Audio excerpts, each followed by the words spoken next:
김정은이가 이제는 호랑이 등에서 내릴 때가 돼 있어요. 지금 계속 질주를 합니다. 자동차로 말하면 이제는 브레이크를 밟아야 돼요.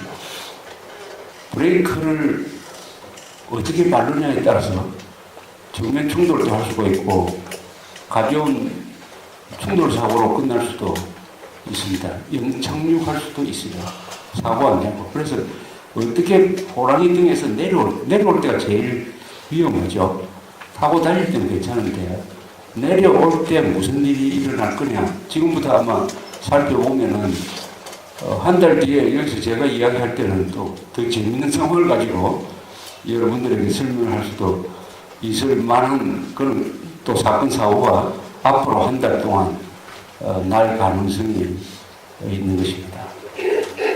지금 국제사회에서 김정은은 남한 사회에서 뿐만 아니라 북한에서도 그럴 거라고 생각합니다만 이번 이 조치를 통해서 김정은이는 어떻게 보면 세계에서 좀 웃음거리가 됐어요.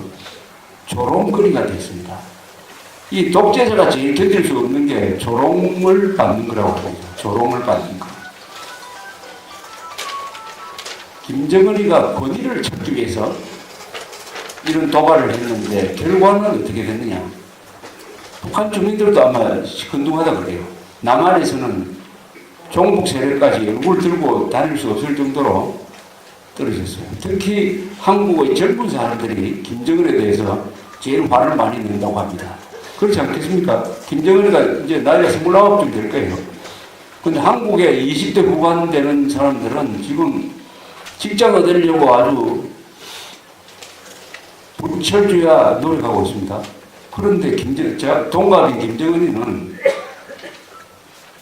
김과 조선의 3대 왕이 돼가지고 저렇게 그들먹거리고 있다. 더구나 김정은 옆에 지금 돌아다니면서 같이 박수치고 환호하는 사람들이 있죠. 군복 입은 사람들. 군 지휘부죠. 그 사람들이 나이가 어느 정도로 보입니까? 북한에서는 사단장은 60대고 군단장은 70대입니다. 세계에서 가장 늙은 군대입니다. 이 지휘부로 보면 세계에서 가장 늙은 군대예요. 세계에서 가장 늙은 군대니까 저게 무슨 싸운다는 생각보다는 제일 큰 고민이 뭐겠습니까?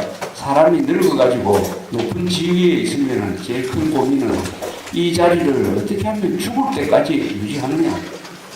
죽을 때까지 유지하느냐. 그런데 오나가 바뀌었단 말이에요. 오나가 바뀌어가지고 2세가 등장했다.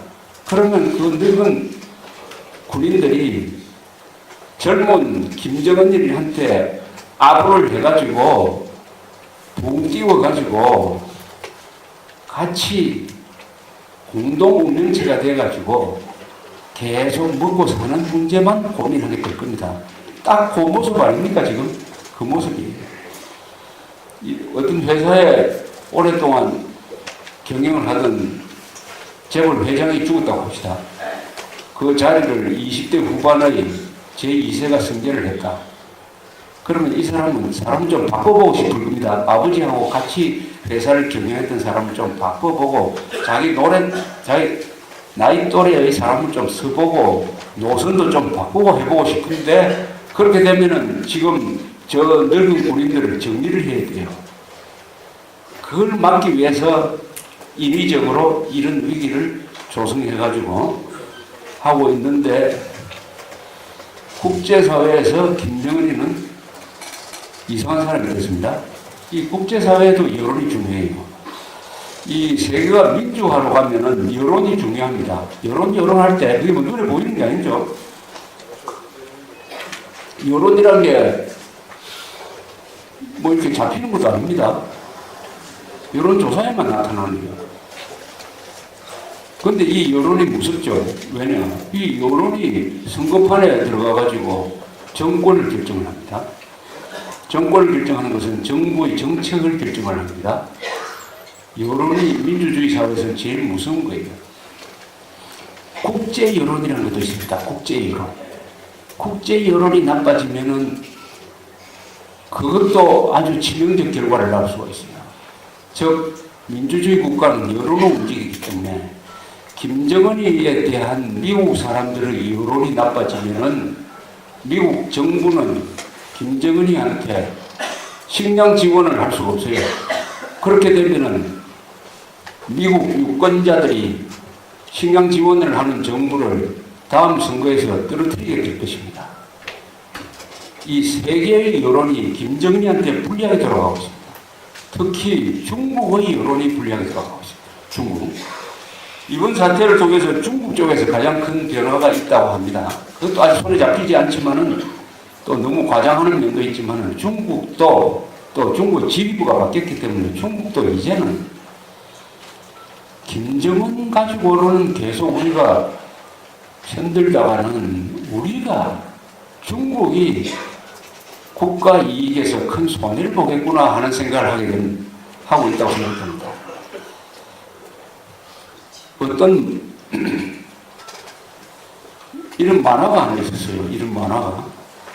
슈퍼마켓입니다. 슈퍼마켓에 아버지가 이 물건 사는 왜 카트 있지 않습니까? 거기에 아기를 하나 담아가지고 들어오는데 이 아기가 울부짖고 뭐 집어 던지고 하는 행패를 부려요.